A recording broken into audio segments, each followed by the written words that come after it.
to worship you. I live to worship you. Jesus, oh, I worship you. I live to worship you. I live to worship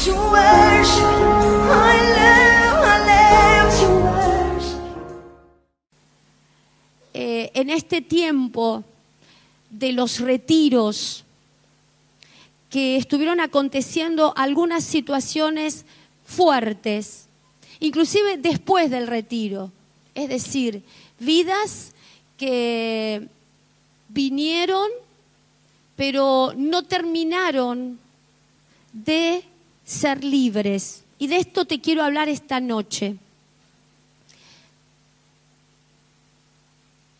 Hola.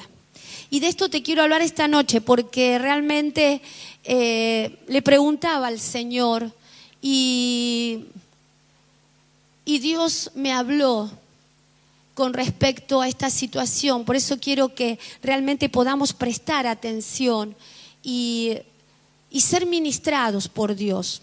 Yo te quiero hablar en esta noche de pactos generacionales.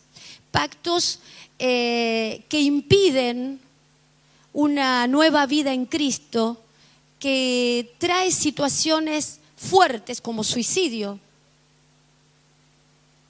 que trae situaciones fuertes en nuestra vida y que realmente necesitamos meditar, porque como hijos de Dios necesitamos meditar en su palabra y que Dios nos hable los motivos. Fíjate lo que dice la palabra en Éxodo 34:6 y 34:7.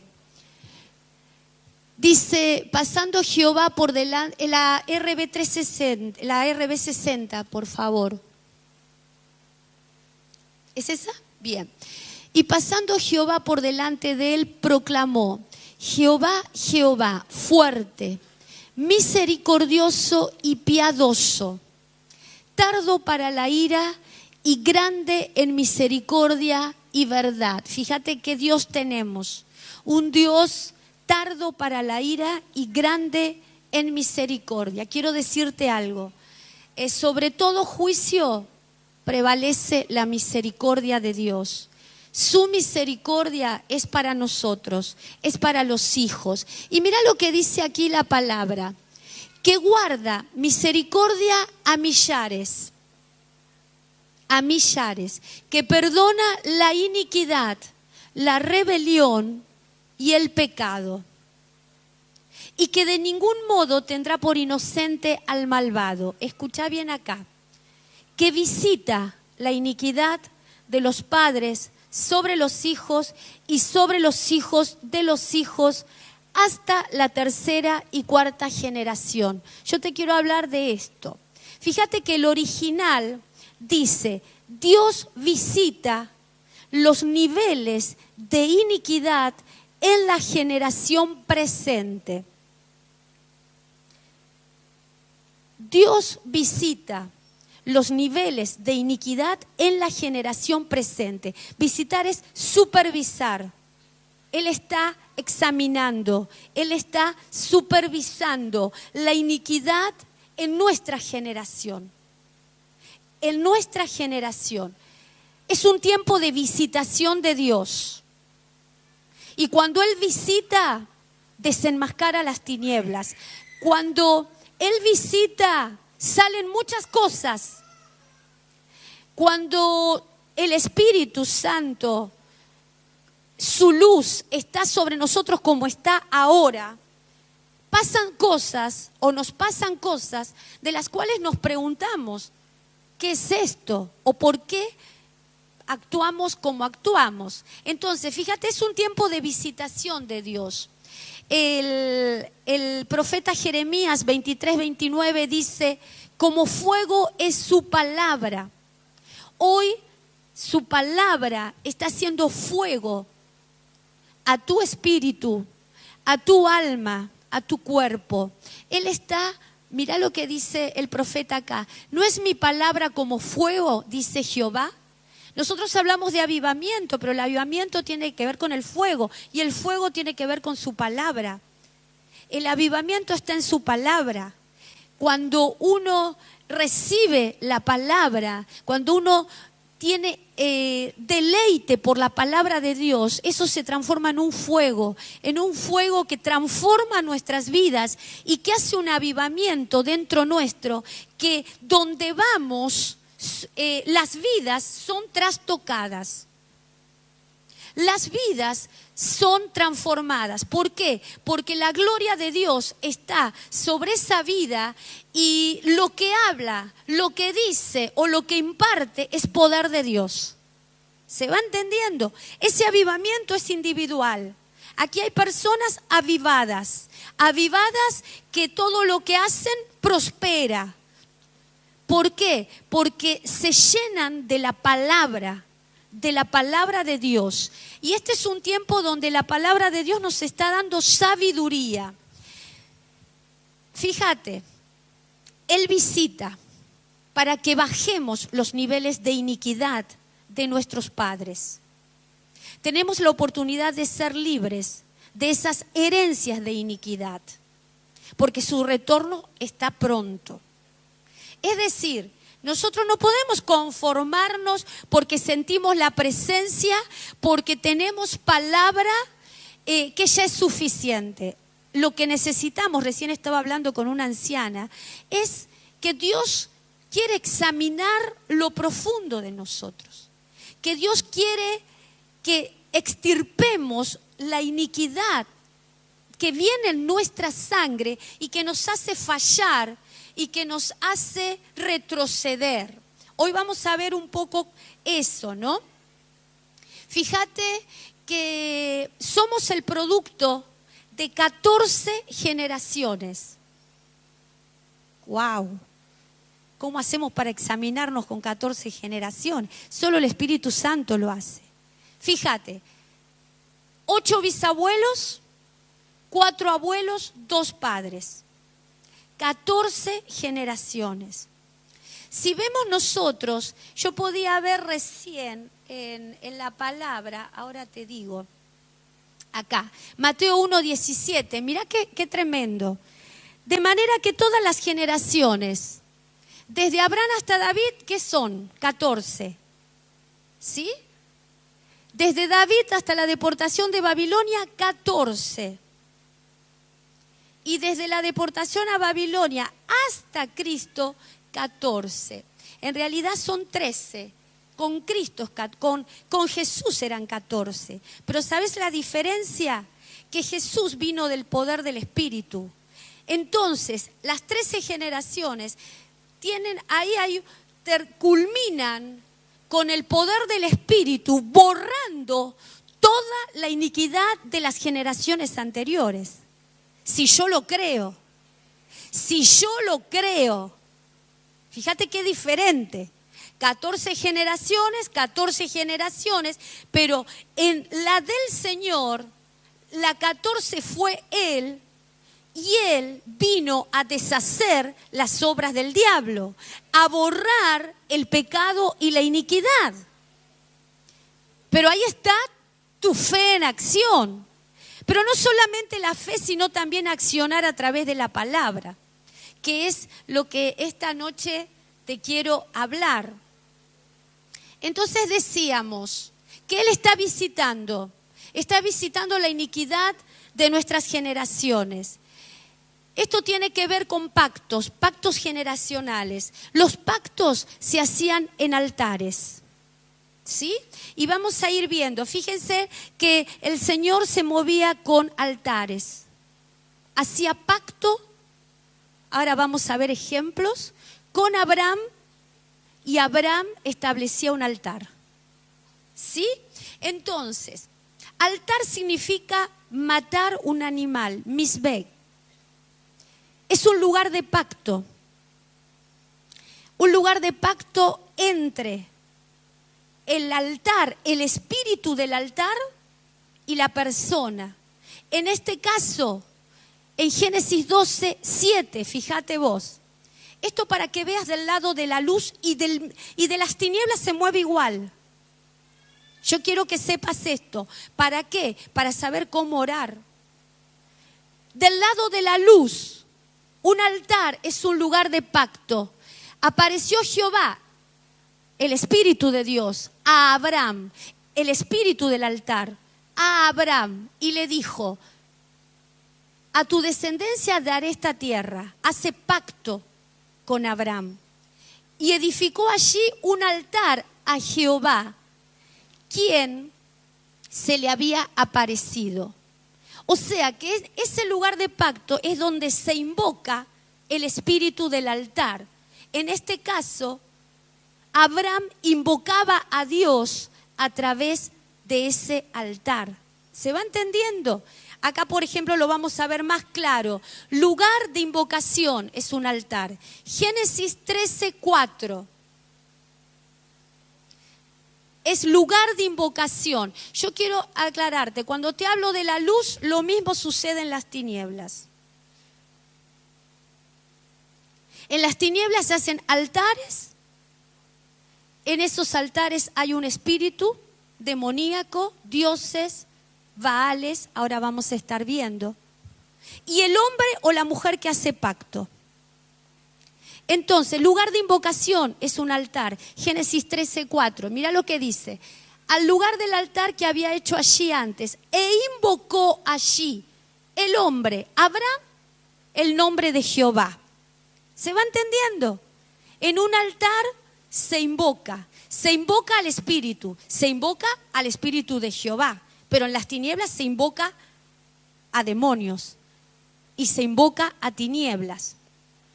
Esto es lo que sucede en el mundo espiritual negativo.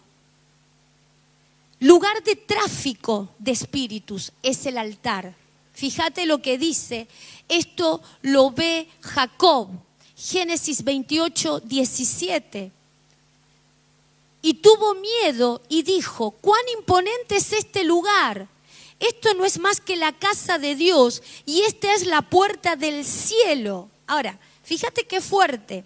¿Por qué? Porque Jacob encontró un punto de contacto con el cielo, donde, si vos ves Génesis 28:12, que está anterior a esto, él tiene un sueño. Él ve una escalera apoyada en la tierra cuyo extremo llegaba al cielo. Y he aquí los ángeles de Dios subían y bajaban por ella. Esto es tráfico de espíritus. Es decir, que cuando se hace un altar hay tráfico de espíritus. En este caso, ángeles de Dios subían y bajaban. En las tinieblas, ángeles de las tinieblas suben y bajan. ¿Se va entendiendo? Esto es para que entendamos un poco el mundo espiritual negativo y cuánto necesitamos nosotros como hijos de Dios pedirle que nos muestre aquellos pactos generacionales, ancestrales, que vienen en nuestra vida y que ahora vamos a ver que son los que quieren destruir nuestra herencia. Es un lugar de contrato entre el espíritu del altar y el hombre. Es decir, el espíritu del altar tendrá derecho legal de perseguir a los descendientes hasta que se destruya el altar. Quiere decir que, como nos pasó una joven consagrada a la magia negra, esa joven, hasta que su madre, que estaba en el ocultismo, y su hija consagrada en altar con un demonio o un espíritu inmundo que toma legalidad en ella y en su familia. El testimonio de esta joven es muy fuerte. ¿Por qué? Porque tiene 3 hijos y los 3 hijos enfermos. Autismo, problemas mentales,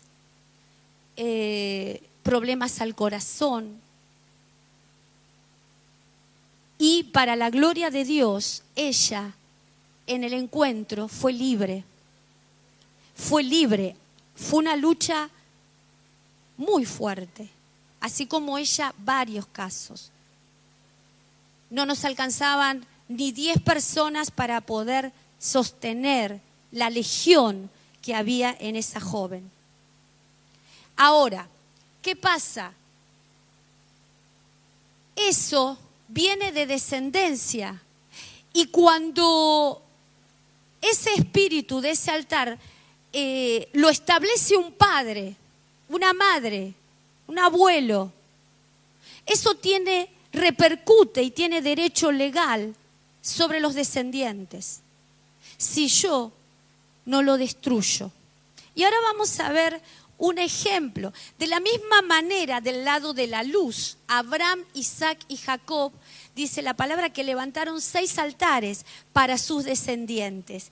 Esa tierra fue bendita. O sea, los altares que se levantan a Dios son de bendición, pero los altares que se levantan del lado de las tinieblas traen destrucción, enfermedad, muerte, suicidio y un montón de cosas. Amén. ¿Se va entendiendo? Fíjese que un ejemplo del lado de la luz es Hebreos 7:9. Dice que Leví diezmaba en los lomos de Abraham. Y Leví fue una generación de no sé cuántos años después. O sea, que un padre que diezma es un padre que deja a su descendencia una descendencia próspera espiritualmente. Una descendencia de entender por el Espíritu el diezmo. ¿Se va entendiendo? Entonces, es un lugar de influencia el altar, es un lugar donde se ejerce control espiritual. Fíjese que, por ejemplo, altares donde hay accidentes, yo el otro día veía que se ponían se marcaba esos puntos donde hay accidentes, eso es un altar. Es un altar que hay que romper. ¿Por qué? Porque ahí se derramó sangre, ahí hubo un accidente. Entonces, esos son altares de muerte. ¿Se va entendiendo? Y de la misma manera, por ejemplo, un altar de San la Muerte. ¿Cuánta gente hoy levanta altar de San la Muerte? Un altar es poner un lugarcito como se hacía en la iglesia católica, donde se prenden velas, donde se traen ofrendas, donde se traen peticiones, pero para eso tiene que primero haberse hecho un pacto entre el espíritu ese del altar y la persona. Es decir, ahí quedan ligados bajo contrato, bajo pacto. Esta persona que hace altar a San la Muerte queda ligada, y no solamente queda ligada a ella, sino su descendencia. Recuerdo cuando un joven venía acá, hizo el encuentro, fue una bendición. Tenía tatuada toda la espalda de San la Muerte. Ese joven estuvo un tiempo. ¿Saben qué pasa? Que esas influencias, si esa persona no se arrepiente, porque la condición para destruir un altar es arrepentirnos. Arrepentirnos y pedir perdón. La primer condición. Nos encontramos en el encuentro con situaciones en donde directamente teníamos que decirle: arrepentite y pedí perdón por esto. ¿Por qué? Porque en esa confesión, en ese arrepentimiento, hay perdón de Dios. Entonces fíjense, en este varón con todo el fervor, con todo lo que pudo, hizo ese encuentro, pero a veces no es que la efectividad es por parte de la iglesia. El problema es que nosotros no sacamos todo lo que tenemos que sacar. Entonces, cuando no sacamos todo lo que tenemos que sacar, nos encontramos que vienen del encuentro con una situación fuerte. Y una situación fuerte que no fue ministrada, porque nosotros lo que pedíamos era que levanten las manos y pidan ayuda para asistir. Entonces, fíjense, un altar de San la Muerte pide víctimas, sacrificios. El otro día oía en televisión un hombre que estaba preso por matar a su esposa y era devoto de San la Muerte, y él lo dijo claramente que él, ese altar le estaba pidiendo muerte, sacrificio. Y esas cosas, si han practicado nuestros padres, si han practicado alguien de nuestra familia, tiene un derecho legal en nuestra descendencia que nosotros necesitamos. ¿Por qué renunciar? ¿Por qué arrepentirnos? Pedir perdón aún por nuestros padres. Porque eso no te permite tener una vida fructífera, una vida abundante. Puedo ver gente que claudica, que sube, que baja, que se mete y se mete en el pecado y no puede dejar el pecado y sale y otra vez vuelve a estar bien y otra vez vuelve a caer. Entonces, ahí hay pactos generacionales. Ahí hay pactos que hay que romper para que seamos libres verdaderamente. Entonces, somos afectados por pactos generacionales. Debemos romper esos altares que hicieron padres, abuelos. Fíjense que un ejemplo lo tenemos en Gedeón, que lo vimos la semana pasada. La orden que Dios le dio fue romper el altar. Del Padre. Es decir, es alguien cercano del cual conocemos lo que ha vivido, lo que han hecho. Yo recuerdo mi padre traía un brujo y echaba incienso en la casa. Mi padre. Después llegó a Cristo. Pero padeció mucho. ¿Por qué? Porque una cabeza familiar entrega a esos dioses, a esos brujos, a esos altares de ocultismo, no solo su vida, sino a toda la familia y a su descendencia. Es terrible esto. Entonces, fíjense en esto. En este caso, el pacto generacional entró por estar alejados de Dios. Israel estaba alejada de Dios.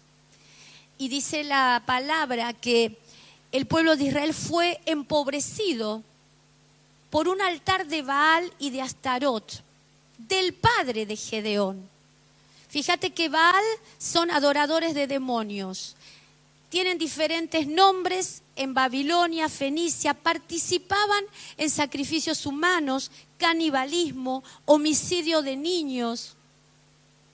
Esto es lo que hacían los altares de Baal, que hoy en día tenemos en todas partes.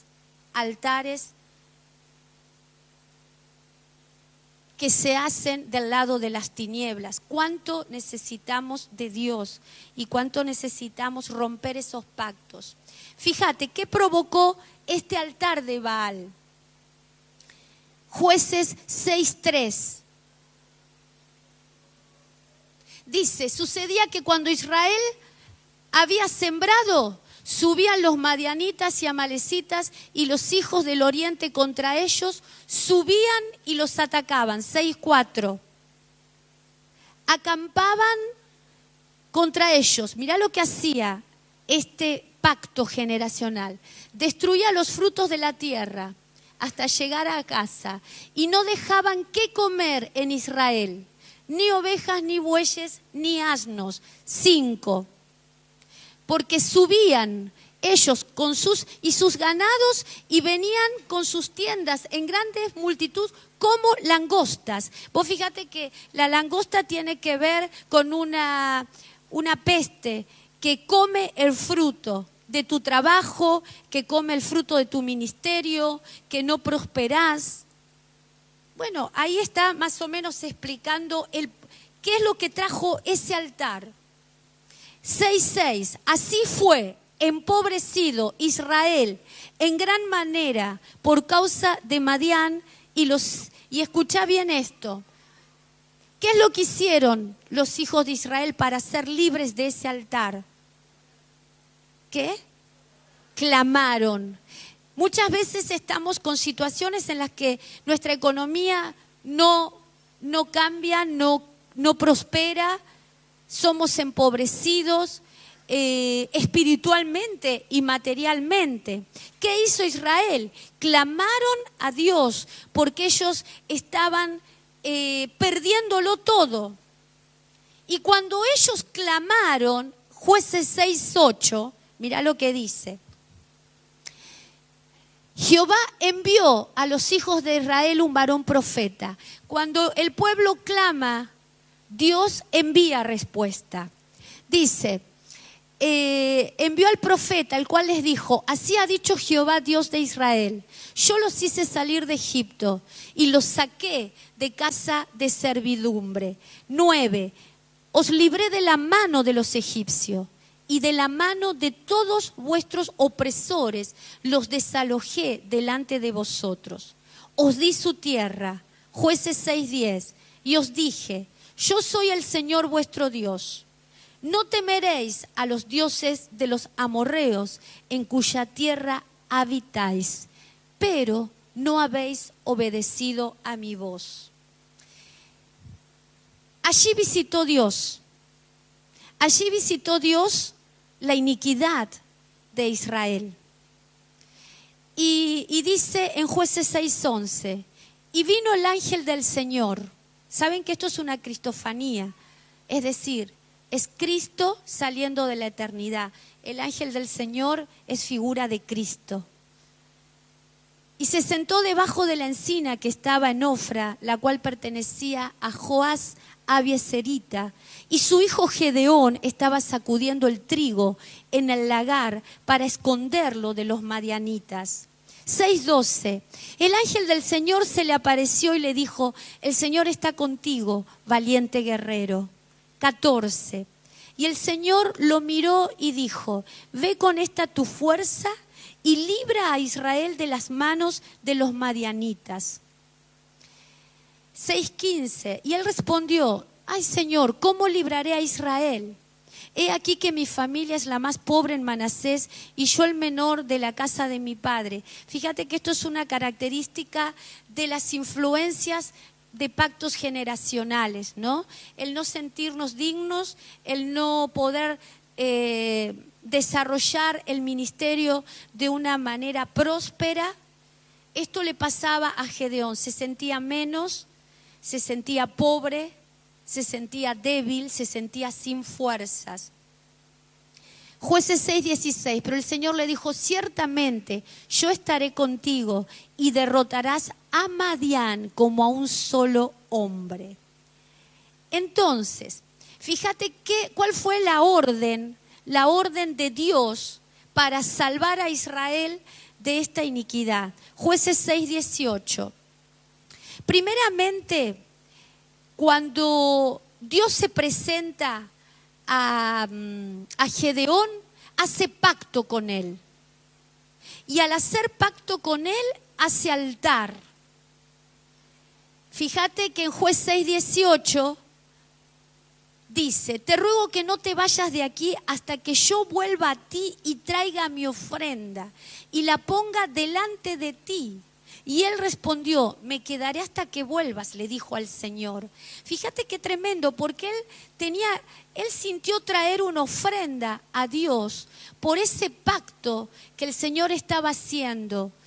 ¿Qué significado tremendo tiene la ofrenda para Dios? Una ofrenda puede romper maldiciones. Una ofrenda puede romper pactos generacionales. Cuando Gedeón entendió que el Señor, el ángel del Señor, hoy figura del ministro, figura de los siervos, traen la liberación, como este ángel le dio la estrategia y le enseñó qué era lo que tenía que hacer para salir de ese pacto generacional de su padre, que lo que estaba haciendo es empobreciéndolo y iba a terminar en una hambruna, como todo el pueblo. Fíjate que el objetivo de Satanás es destruir tu economía, destruir tu familia, y ese pacto fue tan fuerte que no prosperaba nada de lo que hacía. Entonces, dice Jueces 6:19, Gedeón entró y preparó un cabrito, pan sin levadura. Fíjate que ellos, el pueblo de Israel, si había algo que sabía, era que lo que le ofrecía a Dios costaba. No traían, a veces nosotros vemos ofrendas de 2 pesos dobladitos, todo así como encogido, que ya no sé dónde lo habrán guardado, dónde lo habrán tenido. Los varones de Dios sabían traer ofrenda a Dios con temor. Traían el billete como corresponde. ¿Por qué? Porque el darle a Dios, estás en ese momento rogando su misericordia. Cada vez que le traes a Dios es rogar su misericordia en tu vida, en tu corazón, en las debilidades, en aquellas cosas que están dañando tu vida espiritual. El Señor viene pronto y nosotros necesitamos tener el verdadero valor de la ofrenda a Dios, del pacto con el Señor. Vos haces pacto con Dios cuando traes tu ofrenda con un corazón sin avaricia, con un corazón que desea ser sano totalmente, sin hipocresías. Yo a veces atiendo 2 personas y las 2 personas me dicen cosas distintas y no sé cuál es la que miente. Sus corazones son los que hablarán delante de Dios. Porque Dios no conoce lo que hablamos, conoce lo que hay en nuestro corazón. Entonces, fíjate, cuando Dios se manifiesta a Gedeón, es porque el ángel del Señor vino a librarlo de ese pacto generacional. ¿Qué hizo? Gedeón trajo altar a él, trajo ofrenda, preparó el mejor cabrito, preparó el pan sin levadura, figura de sin pecado. Puso la carne en una cesta, el caldo. ¿Saben cuánto tiempo tardaba a preparar esa ofrenda? ¿Vos cuánto tiempo tardás para preparar tu ofrenda para Dios? Sacás lo que encontrás. ¿Sabés que Dios me decía? Los que preparan mi ofrenda son los que han entendido lo que es hacer pacto con Él. Pacto de fidelidad, pacto de misericordia. Misericordia Él tuvo por nosotros. Amén. Qué importante, no es este el tema, pero Dios me hace decirte esto. Y entonces dice, mirá, el Jueces 6:20, y el ángel de Dios, acá fue Dios, le dijo, toma la carne, el pan sin levadura, ponlo sobre esta peña y derrama el caldo. Miren qué tremendo, porque acá aparece Dios y aparece Cristo. En el 6:20 aparece el ángel de Dios y en el 6:21 aparece el ángel del Señor, el Cristo de la gloria. El Cristo de la gloria dice que extendió la punta de la vara que estaba en su mano, tocó la carne, el pan y subió fuego de la roca que consumió esa carne y ese pan. Es maravilloso. Es decir, esta ofrenda que presentó Gedeón fue agradable a Dios. fuego de Dios ascendió. ¿Cómo será nuestra ofrenda recibida? Qué importante que llevemos la ofrenda teniendo claro de que tenemos que dar olor fragante, que ese fuego del Espíritu de Dios consuma esa ofrenda y la reciba. Él recibió este altar, Él lo recibió. ¿Se va entendiendo? Entonces, fíjate que ese altar lo llamó: la paz sea contigo, no temas, no morirás. 6:24, mira. Gedeón edificó allí un altar al Señor y lo llamó: el Señor es paz. Qué maravilloso, porque esa ofrenda fue de olor grato al Señor. Y fue la paz para él que le permitió ganar la batalla, pelear y vencer ese pacto generacional de su padre que lo estaba destruyendo. Cuando agradamos el corazón de Dios, Dios es el primero en guiarte para destruir los altares, los pactos que hicieron tus padres. Ahora vamos a ver los diferentes pactos. El Señor le pide que destruya el altar de su padre. Yo no sé qué altar tenés que destruir.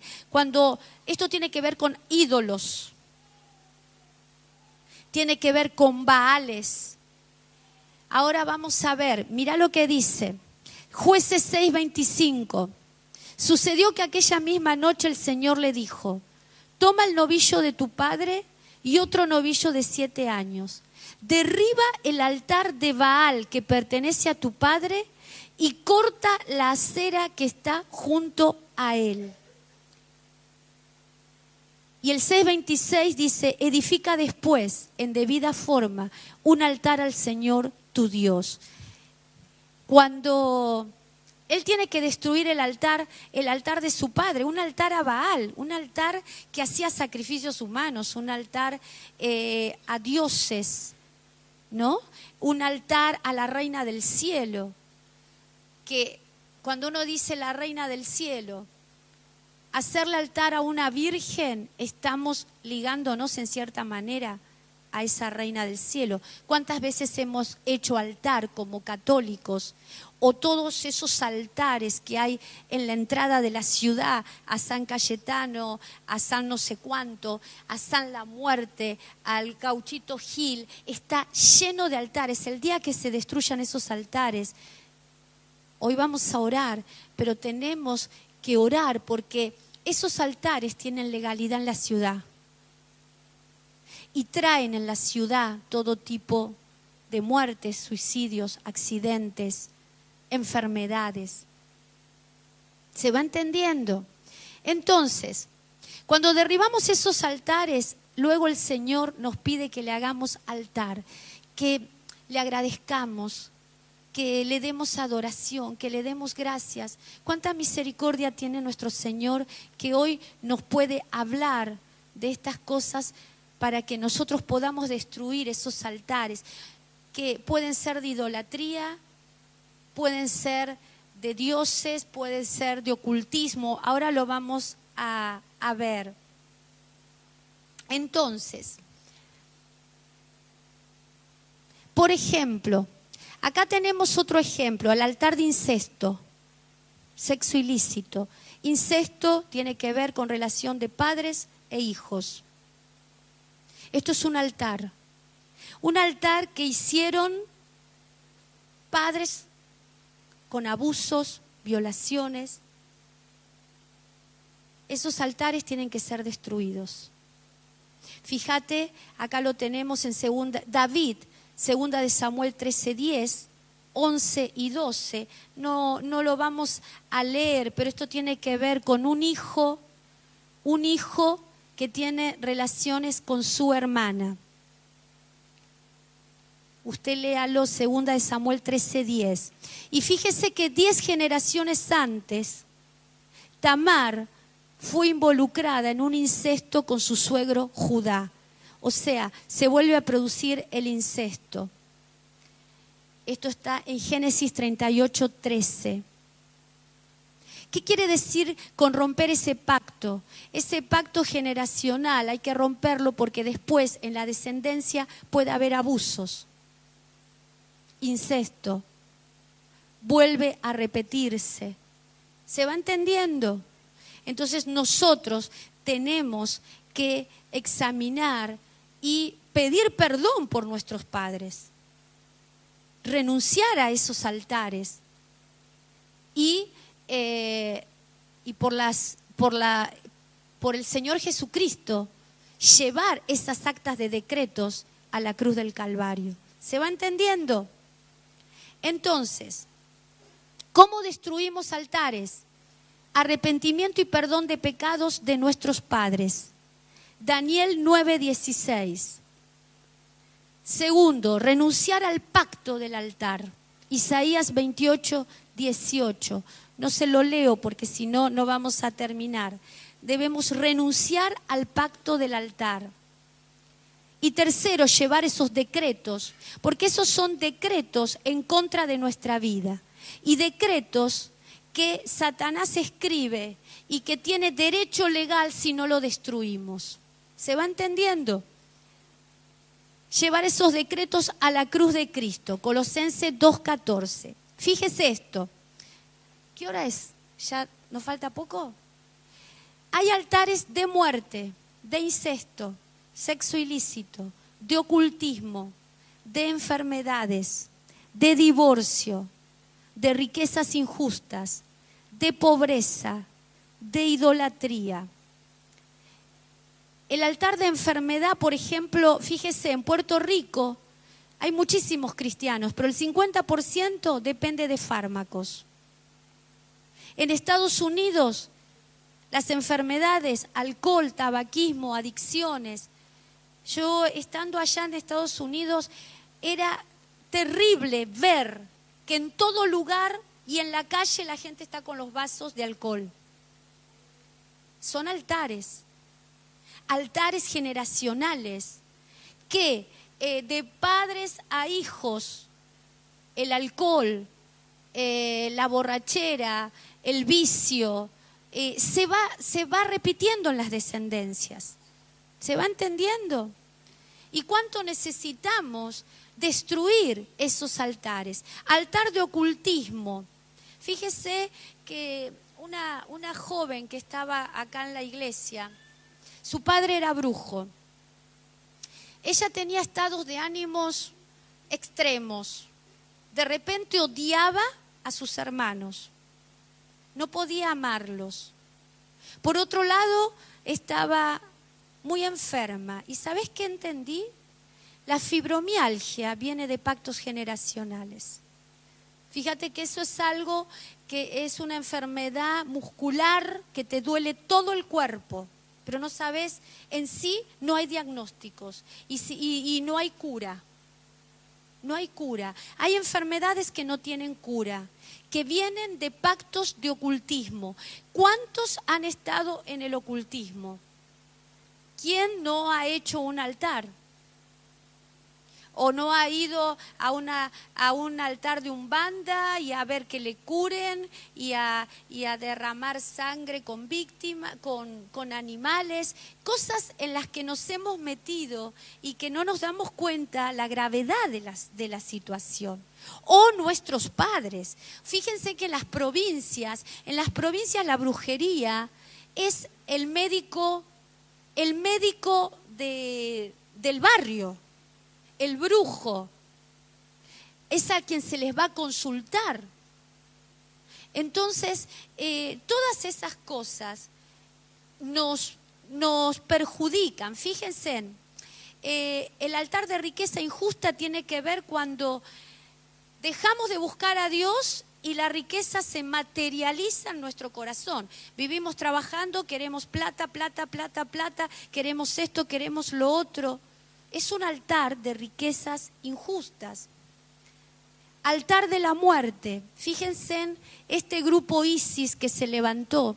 Es un grupo fundamentalista que lo formaron los mismos países. Es un monstruo que ahora se volvió en contra de ellos y está matando gente en todo el mundo.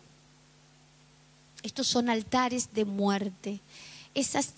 Hay países que están tomados por altares de ocultismo, África, India, países secos espiritualmente. Pero cuando entra la iglesia, cuando entra Dios a un lugar, cuando la iglesia se arrepiente y pide perdón, aún nosotros, por todas esas personas que hicieron pactos con esos altares que están a la entrada de la ciudad. ¿Usted se cree que ese diseño lo pensó la persona? Ese diseño lo preparó Satanás. ¿Para qué? Para que por esos altares influenciar a las vidas de esta ciudad y que terminen en cosas terribles. Por eso nosotros, cuando salimos a evangelizar, tenemos que ser conscientes de que Dios nos ha dado el poder para romper esos pactos, para romper esos altares en el nombre de Jesucristo y declarar libertad en las personas con droga, con vicios, con alcohol y con tantas cosas que destruyen las vidas. Amén. Fíjense en esto, el aborto es un altar de muerte. Clínicas hacen abortos. Acá en esta ciudad se hacen abortos. Salmo 106, 32, 48. Mirá lo que dice acá. Acompáñame al 106, 34. No, el 36, porque es muy largo. Es muy fuerte esto. El aborto es sangre inocente que Satanás, es la mayor ofrenda para Satanás. Y en nuestras vidas, en nuestras familias, ¿cuántas personas hemos vivido el aborto en familiares, en hijos, en hermanos, en padres? Fíjate lo que dice el 36. Esto fue el pueblo de Israel. Sirvieron a sus ídolos que se convirtieron en lazo para ellos. Sacrificaron a sus hijos y a sus hijas a los demonios. Estamos hablando de la iglesia, de Israel. No estamos hablando de gente impía. Y derramaron sangre inocente. ¿Usted qué cree que es la sangre inocente? La sangre de sus hijos y de sus hijas, a quienes sacrificaron a los ídolos de Canaán, esto es a Baal y a Astarot. La tierra fue contaminada con sangre. Yo podía leer un satanista lo que decía, que ellos van a las clínicas donde se hacen los abortos y ellos hacen los rituales satánicos en las mismas instalaciones. No solamente los satanistas, sino otras organizaciones como la Ouija, la brujería, Wiccans, que parece muy inocente, pero no lo es. Están involucrados en los abortos que se realizan a escondidas, a través de médicos y enfermeras que son usados por estos grupos satanistas para ofrendar a Satanás esta sangre inocente. ¿Se va entendiendo? Entonces, a veces nos encontramos con actitudes de querer morir, de no querer vivir, aún de querer quitarnos la vida, y tenemos que meditar y examinarnos. ¿Qué hicieron nuestros padres? ¿Qué es lo que hicieron? Aún nosotros, porque dice la palabra que Dios está visitando la iniquidad de la generación presente, o sea, de nosotros. En nosotros Él quiere borrar estos pactos. Usted fíjese que la prostitución, el sexo ilícito, el adulterio, son altares a demonios que después se transforman en nuestra descendencia, en divorcios, en perder nuestra familia, perder nuestro matrimonio. Entonces, bueno, la idolatría también, acá también, pero no vamos a seguir leyendo. Acá Raquel tenía ídolos familiares, es decir, los ídolos del padre de Raquel eran los ídolos de Raquel, la esposa de Jacob. O sea que no es raro que alguien cristiano o alguien hijo de Dios tenga ídolos. Estos ídolos pueden estar en tu mente, pueden estar en tu corazón. To worship you, I live.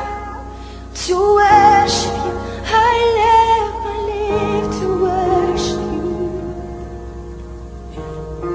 Jesus, no, I worship you, I live.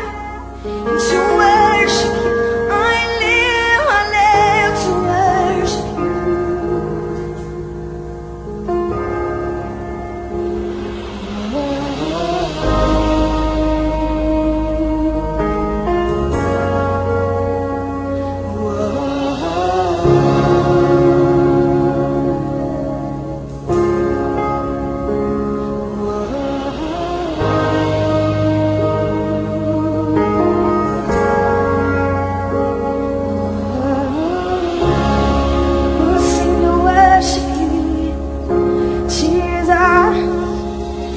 To